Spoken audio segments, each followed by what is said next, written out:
I'm Lawrence Francis, host of Interpreting Wine, welcoming you to the Australia Winemaker Special series. Across these 4 episodes, recorded in December 2022 and January 2023, we'll be exploring the Australian winemaking scene in the company of 4 different winemakers based in New South Wales, Yarra Valley, King Valley, and Geelong. Wines from the first 3 guests in the series, Mayfield Vineyard, Rob Dolan Wines, and Pizzini Wines, are all represented in the UK by Notria & Co., and wines from Mayfield Vineyard and Rob Dolan Wines can be tasted in London at the Australia Trade Tasting 2023. We kick things off today in the company of Charles Simons of Mayfield Vineyard in Orange, New South Wales. We hear his origin story and he introduces us to the key people at Mayfield. He talks mentors and support on his journey, technology in the vineyard, orientates us to the Orange wine growing region, gives us the varied history of the Mayfield property, talks geology and its influence on the wines, reflects on his recent UK market visit, before looking ahead to the Australia Day tasting and the wines they'll be showing there, and talks feedback from the market. Enjoy. The journey that I had to get into vineyards was kind of an interesting pathway because it was never really something that I wanted to do. It was, I grew up in a small town, probably a couple of hours east of Cape Town in South Africa.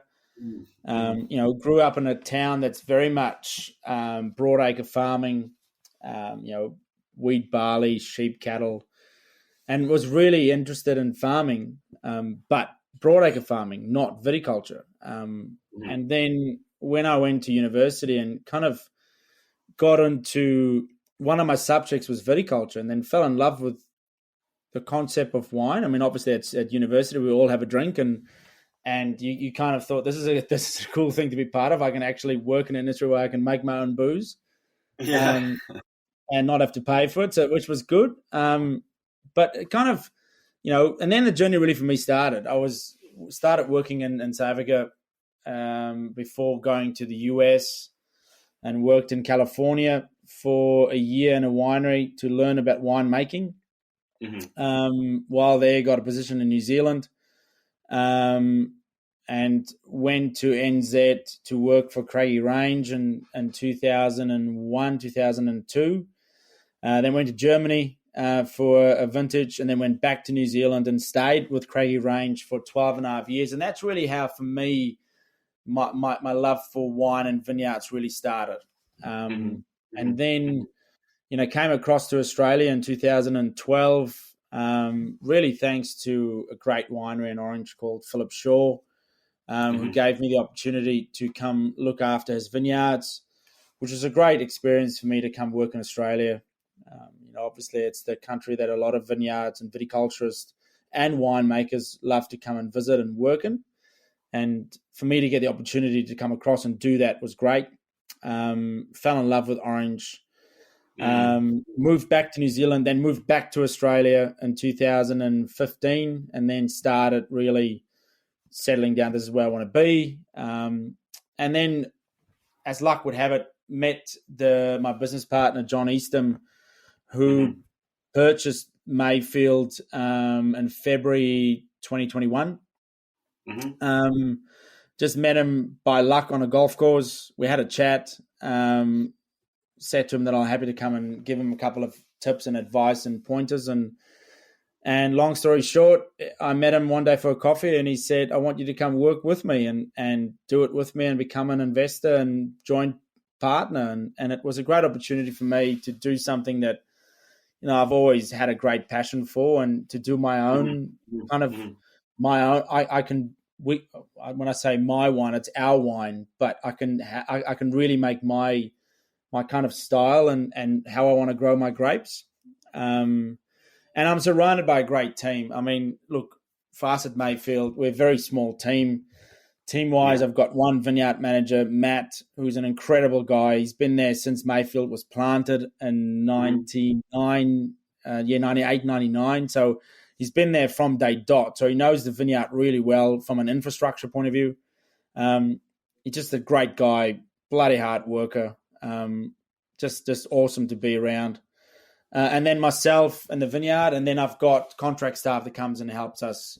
Other than that, it's John Eastham, myself, and then obviously John's wife and my wife. The wives in our lives are very important for how we work, especially in vineyards and agriculture. Agriculture is in general a very stressful environment and can be quite emotional, and with weather and marketplace and all these things. So to have that support from your wife is always important as well. So, and they definitely very much part of the team. So yeah, that's a very quick snapshot, but we can talk about my journey for hours.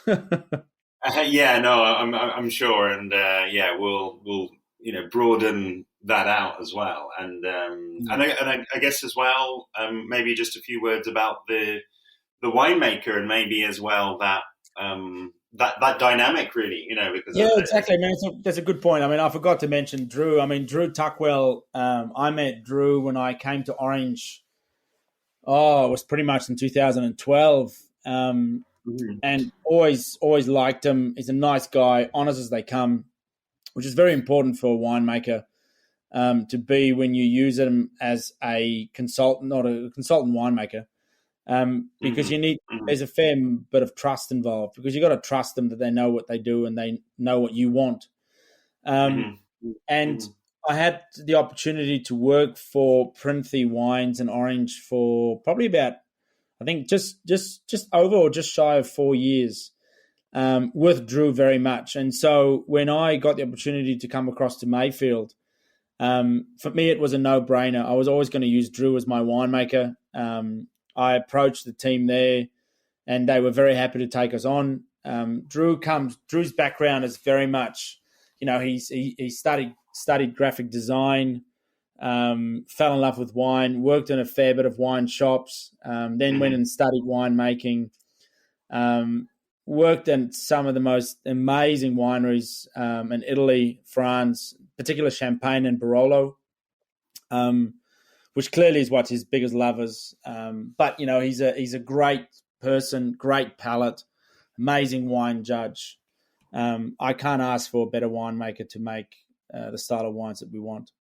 In terms of those different places that you've worked, it sounds as though you've kind of tapped into quite a lot of support, really. I just think in terms of the culture around you, and I guess people giving you their time and supporting you, and presumably you also then giving that time back as well. And it's not a specific question, but I wonder if you just reflect on that element of the journey, as opposed to the actual doing of the work, but also just the team and just sort of the people who again have helped you, and you've I'm sure gone on to help over those years. And you hit the nail on the head there. I think it's very important for anyone that's traveled and done vintages, especially in the wine industry, when you go overseas to do a vintage in different countries to get your experience up and running.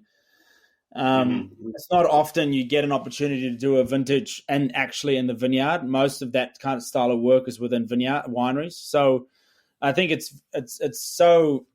was so important in my career up to now for just working with incredible people that were so generous with their knowledge and so welcoming and warming to, obviously I come from a country where, English is my second language. So for me to turn up and ask a question, which is sometimes might come across as a weird question, but for them to still answer and help me and guide me. And if I go back to my time in America, to work for the likes of Jeff Pizzoni, for Andy Smith at Dumal, for those guys to teach me about, I didn't study winemaking. So for them to take me in from the get-go and to let me work in their winery on their wines, to teach me about Pinot Noir and Chardonnay.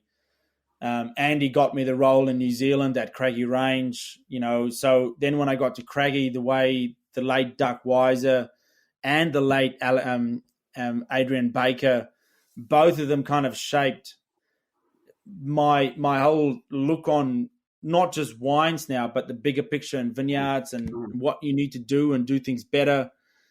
And then you come across to Australia and with Philip Shaw. I mean, Philip Shaw, it's fair to say, he put Australian Chardonnay on the world map. I mean, he still is today probably one of the most amazing, gifted winemakers that not a lot of people know of. And to be able to work there and learn from these guys, but then start to realize that I'm not a winemaker. My passion is growing the stuff. That's where for me it's at. So to now know what they want and to take that to the vineyard and know how to grow it, it's basically, as an analogy someone said to me once, it's like a mechanic in a car dealership.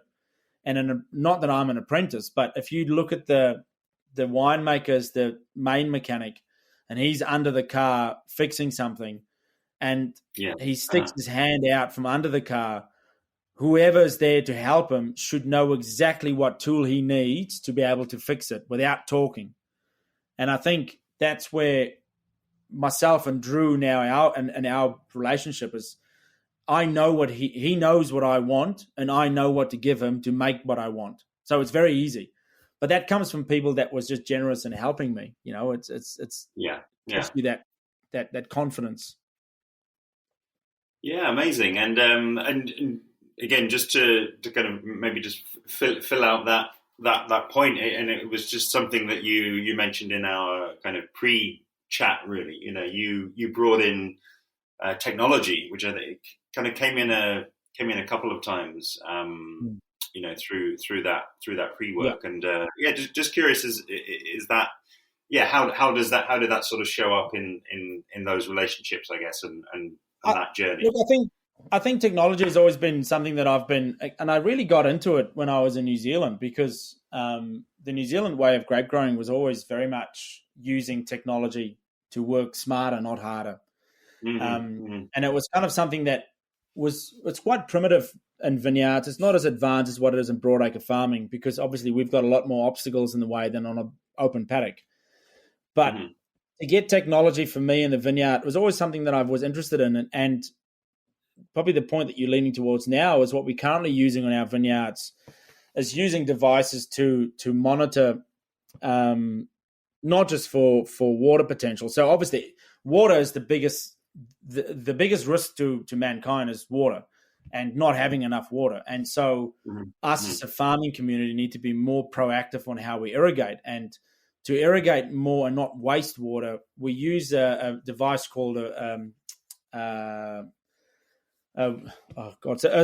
technical term is it's called a pressure chamber. And you basically test water stem potential. And at any time of the day, you can take leaves from a vine, put it in the device with the petiole on, pressurize. It's like a pressure cooker. It pressurizes the leaf. It basically pushes the liquid back out of the leaf through the petiole. And at a certain pressure, then you can turn the machine off, look at what the pressure is, and that relates then to you what the water need is of the vine.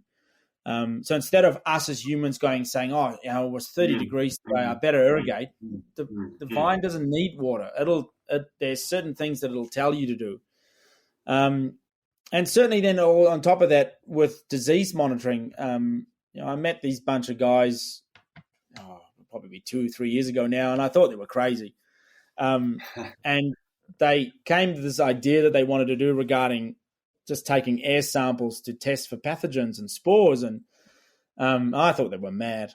But they really were onto something. And because it's not to replace a viticulturist at any stage. It's there to challenge us. It's there to have something in the vineyard, to have it as a reference point. So, at the beginning, I said, I've never needed it. Why do I need this? But now that I've got it, I can't do my job without it. I'm so relying on that I log online, I have a look and see where the spore counts are. And to quickly explain how it works, it basically takes an air sample every set time. And it takes the air sample into the device. It then analyzes that air sample with a microscopic picture. It sends the data away. Data gets then analyzed by AI, and it actually looks for spores and pathogens for the three main diseases in vineyards, being powdery mildew, downy mildew, and botrytis. And it then notifies me to say there's a disease outbreak potential. You need to go and look at this vineyard. There could be a risk. Therefore, I now need to get out of my car or out of the office and go and have a look and see if I can find something, which just changes the mindset on not just from a chemical point of view. So it's less chemicals, less diesel, less soil compaction, all these things that help. So technology is I think it's always been a great part or big part of my journey so far in vineyards. Yeah, and I absolutely love that. I mean, I think it came up in a conversation I think I had over in Oregon when I was there, and I think it was that. It wasn't exactly for disease. I think it was more a kind of even just taking a read of the local microclimate, really. You know, what was the humidity doing? What was the temperature doing? And I really I love amplifying that as well, because I think it's all too easy to think that is kind of, you know, not important, or that is essentially like a less romantic kind of part of the story. But, you know, arguably, why wouldn't you have more labels and sensors out there? So it actually, you know, you could argue that it gives you actually a closeness to your vineyard and what's happening out there. As you say, the aim here isn't to react in a sort of a, you know, X plus Y way and just sort of, okay, this is exactly what happens. It's like, okay, let me go and take a look, you know, still using all of those skills that you develop, but just maybe having a, you know, helping hand as to where you might want to focus your attention. Yeah, it just makes you think differently. I think these things, you know, there's so much. I mean, you look at drones, you look at all these things that's there to help us now. It's there to, I think people get sometimes scared with technology thinking, oh, they're coming to take my job, when reality, it's there to make your job easier. It's there to help you make a better decision. And ultimately, you know, we're all in the industry to make money. Like, I'm not, if I can save money by not doing something, well, that's a great thing. So it's a no-brainer. And it makes me better because I'm better for the environment. I'm better on my sustainability. I'm better with looking after the land to give it over to my son one day or to his sons one day. It's this flow-on effect of just saying, it's not just me now, and that's when I'm not here anymore. Well, it's not my problem anymore. It's being more sustainable. So let's change gear slightly here then, Charles. And you know, I've actually, you know, as I think I mentioned before, I've spent some time, you know, in that part of the world, you know, where you are.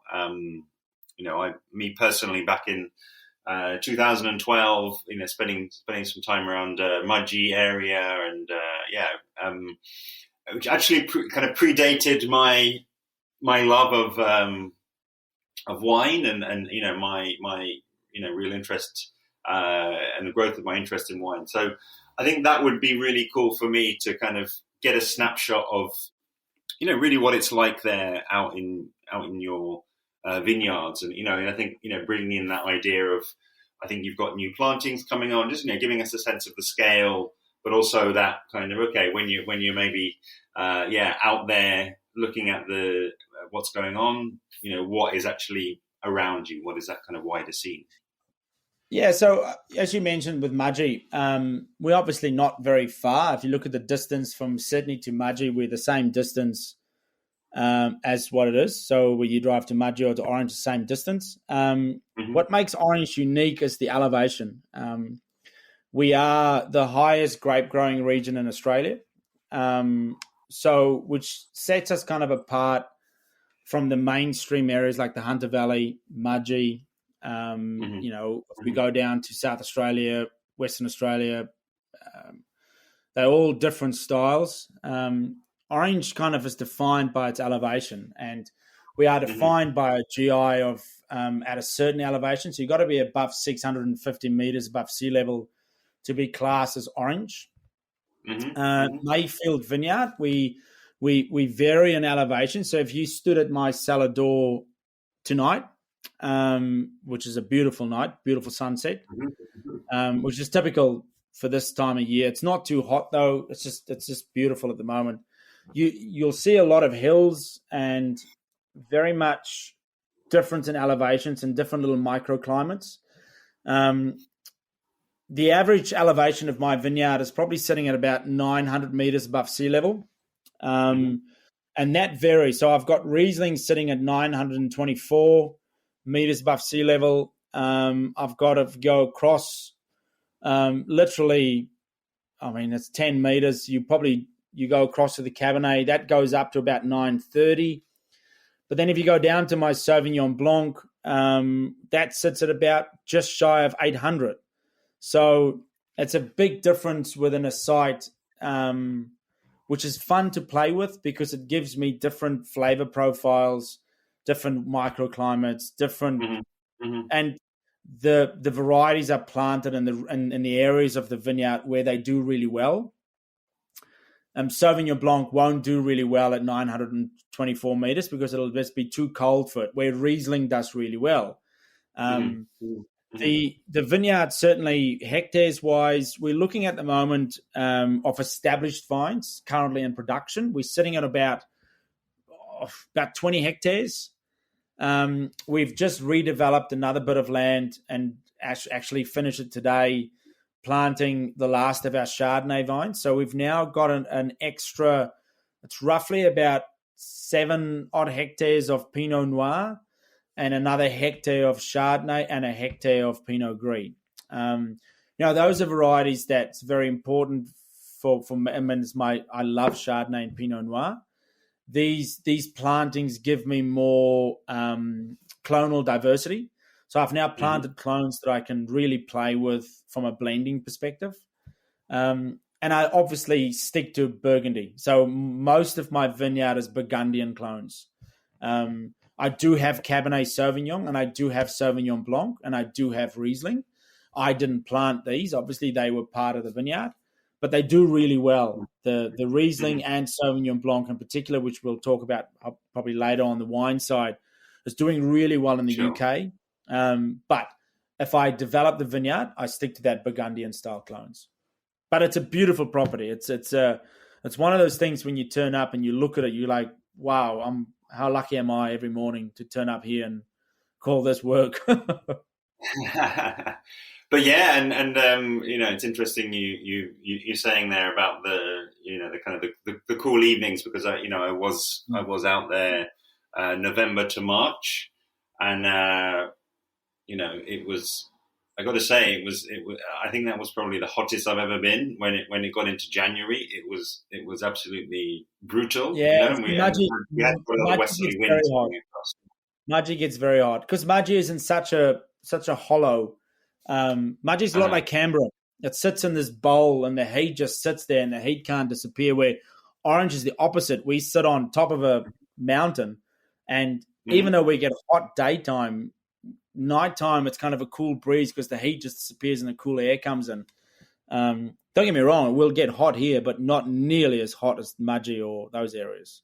Again, just kind of making that connection. This is great to kind of have a bit of a compare and contrast. I mean, the property I was staying on, it was an old sheep farm, and they'd pretty much, they'd really taken just about everything that there was to give on those hillsides, and I'm just curious, what was the sort of the nearer term history of the property then, but before it was planted out to vines.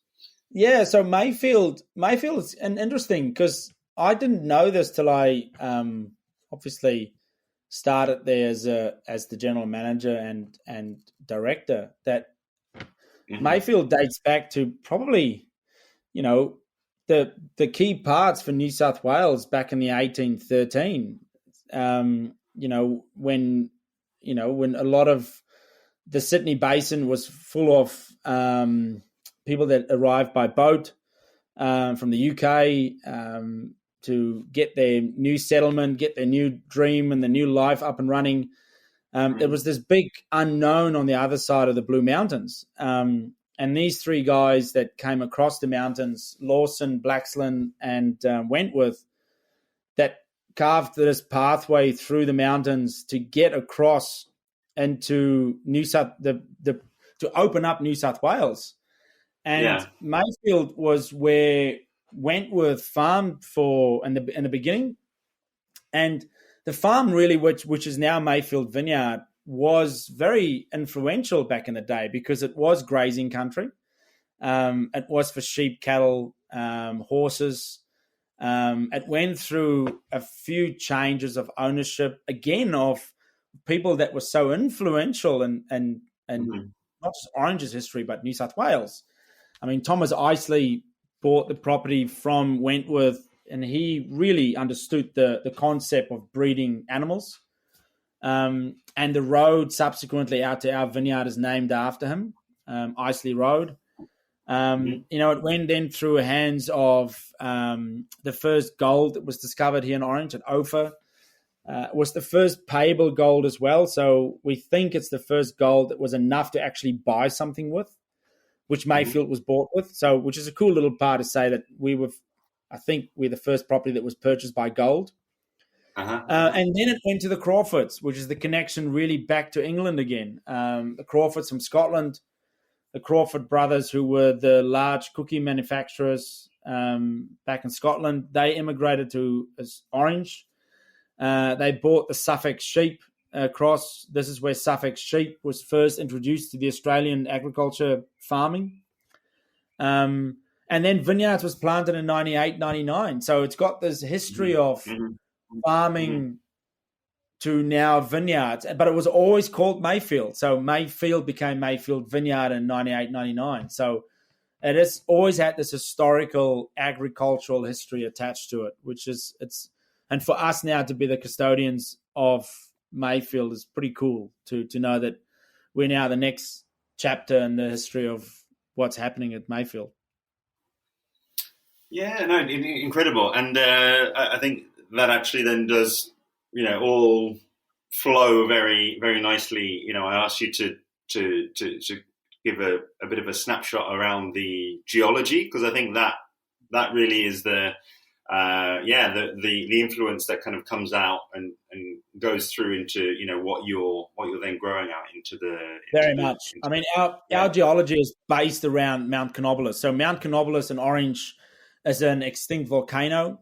It's the highest point between Sydney and Perth. So if you drew a straight line between Sydney and Perth, Mount Canobolas is the highest point. It sits at about 1,500 meters above sea level. Was a very, very large volcano. And when it erupted, a lot of the soil, obviously around Orange, where the lava flow went, really now shows you where the good grape growing regions are or areas are. Mayfield, our soil on that, we're on the kind of, south east, the eastern side of the mountain. We didn't get a lot of that volcanic lava flow, so our soil is very old. So our soil dates back 460 million years. It's actually part of the Ordovician period, which is part of the Jurassic periods. And so our soil is very, very unique in that we don't have very young basalt. We've got very old withered stones. We've got there's a lot of limestone in the vineyard. There's a lot of, especially in one block of my Chardonnay, a lot of quartz, which is unique because it gives you this beautiful minerality within Chardonnay in particular, which you don't get when you go into Orange. You get far younger soil. I mean, obviously, their soil is about 100 million years younger than what I am because I never got the lava flow. And that soil structure really makes that side of Orange unique. I mean, our neighbors, which is a beautiful little winery that make beautiful boutique wines called Charlot, for us and them, our soil is kind of that unique part of what sets us different than Orange because none of the Orange brands have the soil. which is great to work with. Yeah, and as you know, my mind was immediately going there to the wine, really, and you've already started talking about that. It's like, okay, actually, you've got unifying factors, in terms of the height and in terms of the climate. But I think it's always interesting for talking to like sommeliers and to people who really want to kind of dive into a region. I think that difference of soil and difference of growing conditions is always going to be interesting as well. Yeah, I think wine. When I was visiting the UK in September, and to showcase the wines from Orange to a lot of journalists, sommeliers, wine buyers, wine lovers, that to show them wines varieties that they clearly knew. They knew the variety, but to taste the wine from a region, from a subsoil, from an elevation they've never had before, and to see the reaction of in particular, the UK, drinker was great, because it was kind of that seeing that what we're doing here in our little part of the bottom end of the world as can make a real difference over on your side of the world, because it ticks all the boxes. We make wines that's aromatic. We make wines that's got lovely natural acidity. We make wines that's not high in alcohol because we don't have heat. We make wines that's got beautiful balance between sugar and acid. And they're true to the variety. They're not bastardized. They are elegant, just great wines. And to hear that from journalists in response was kind of like, wow, it actually, we are onto something here. Yeah, and again, it's I think it's one of those things as well that I talk a lot about the successes of previous marketing campaigns, and I think those things are kind of have their place and have their time, and where we were, maybe, I don't know, kind of the 80s, the 90s, where we were sort of, okay, let's get people's awareness of Australian wine, and you needed maybe volume, and you were maybe price driven. I think that's where hearing about a project like yours and about that quality, really, it's like, okay, for a lot of people, you've got to kind of break through that preconception that they might have to show that actually this is something you've never had before, really. Absolutely, and it's kind of that. It's as I said to you before, the biggest thing for me when I went to the UK, obviously on the plane, you're all excited before you get on the plane. You get on the plane, you actually get nervous because you now need to go and talk to people you've never met before. You don't know what they're like. Are they going to like my wine? Are they going to like my story? Are they going to like anything? And so when you then turn up and you have that conversation, it's very quickly when you realize that, because people's first reaction is the true reaction. You know what I mean? They can't hide that. And when they smell a Sauvignon Blanc, or they smell a Riesling, or they smell my Chardonnay, and their reaction is like, tell me more, then you know that, okay, now I can tell you my story. And it's showing people that there is a region on this end of the world that makes wines that fits the mold. It's unique. Yes, our wines are always going to be a little bit more expensive because ultimately it's a long way to get wine there. It's a long way to ship wine. But I think I will obviously always say this, but I think we over deliver on quality for what you pay. It's the wines are always going to over deliver. Very cool, and already really amazing to get back into the story, and kind of, I guess, reconnect a little bit with kind of what I missed out on, really, having been so close to Orange. I guess, but the flip side of that is that while I maybe regret a little bit not exploring so much, there is actually an opportunity coming up very soon, as in next month in January 2023. when you'll be coming back over to the UK, when there'll be, a bunch of you coming over from Australia for the Australia Day tasting over in London. So, I just sort of, encourage you to look ahead to that really. And I guess give us a bit of a snapshot of, what you'll be bringing, what are you sort of excited to show? Look, it's exciting. Unfortunately, I won't be there for the Australia Day tasting. It's a bit difficult for me to get across in January when I'm about to start picking grapes. But I will be over in probably May, June. But at the Australia Day tasting, the lovely guys at Notria and Co., which are taking us on, are going to represent me at the tasting with our wines. At this tasting, I think it's an incredible event considering, over 700 people go to the tasting. I think from memory, it's free, the tasting as well. So it's a free tasting, which is pretty amazing. Exactly. For the professionals and for the wine trade. And correct. It's an amazing day. So, and the wines will be that I'll be shipping over for that. Actually, it's there now. It got shipped a week ago. Is my 2022 Sauvignon Blanc and my 2022 Riesling. Both wines was very well received by the trade when we were there in September.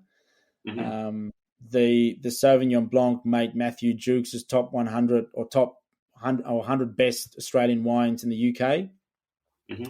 And the Riesling and the Chardonnay also got mentioned in that listing. So for me to have three wines in that list of amazing wines, is very, very humbling.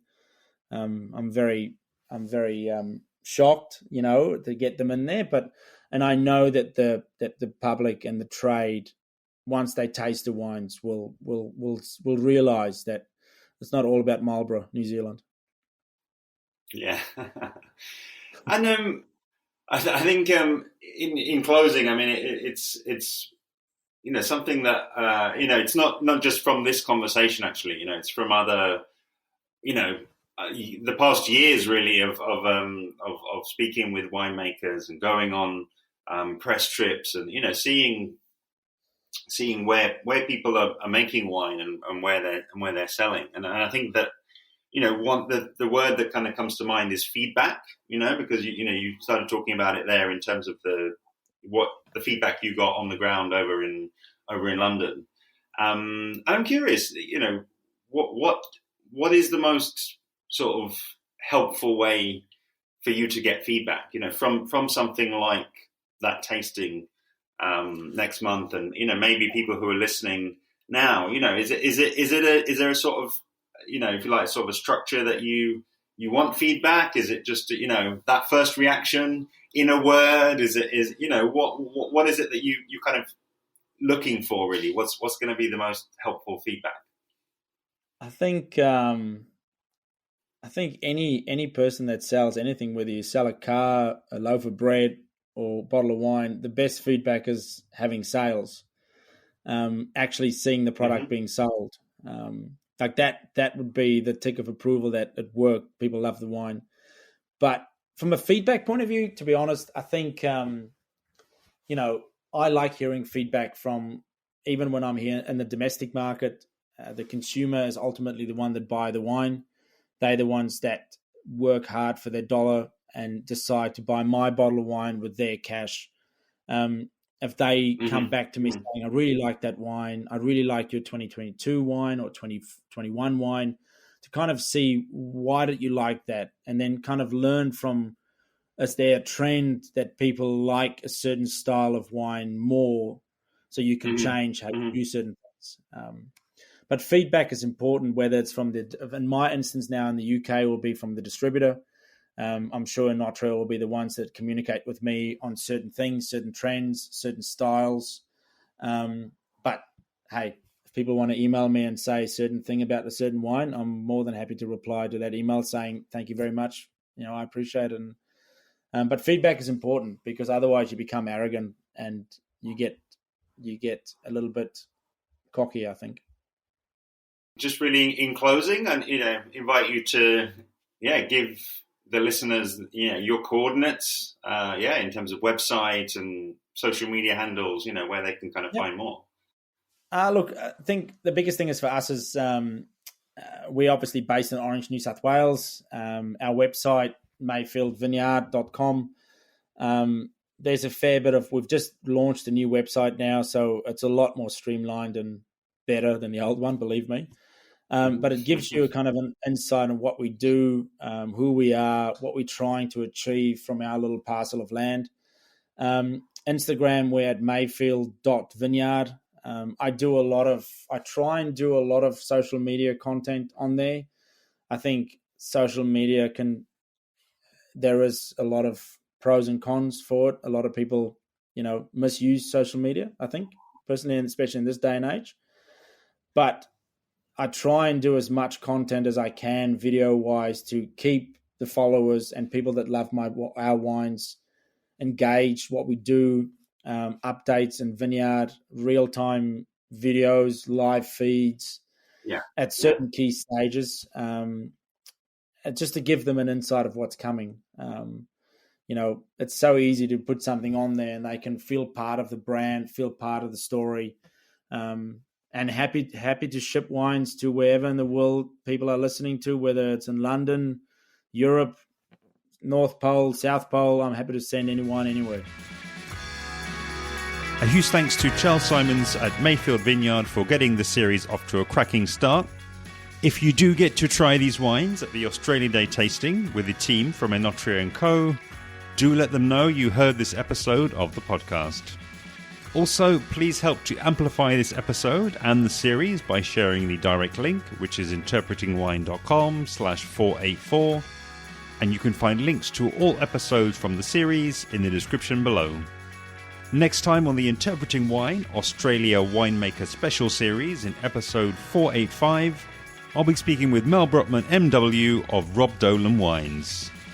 Make sure you're subscribed to Interpreting Wine podcasts to be alerted when the episode goes live. See you then.